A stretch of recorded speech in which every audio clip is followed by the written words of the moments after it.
of the refineries that's used from the Midwest back east and their energy efficiency, because everybody in this room probably knows you can go out of this state, they don't have any environmental protections like they have in California.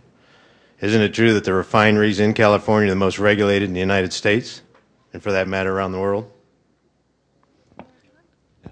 I think, in fact, remember that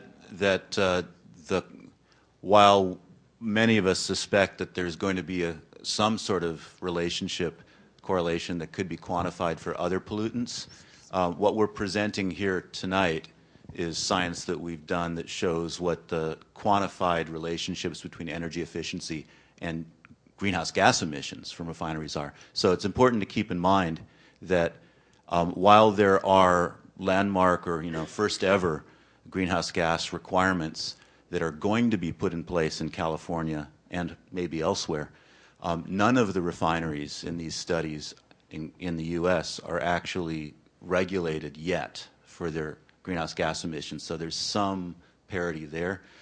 Refineries are of different sizes in California. There's refineries that are bigger and smaller than the Richmond refinery in various parts of the country.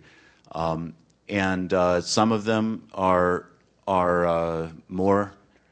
burning more fuel per barrel. Some are burning less. On average, California refineries are burning the most fuel per barrel.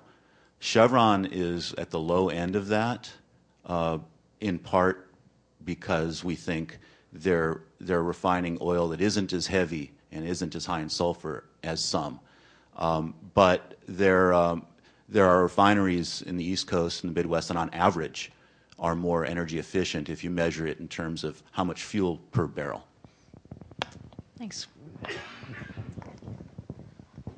My name is Jasmine Ansar, and I work at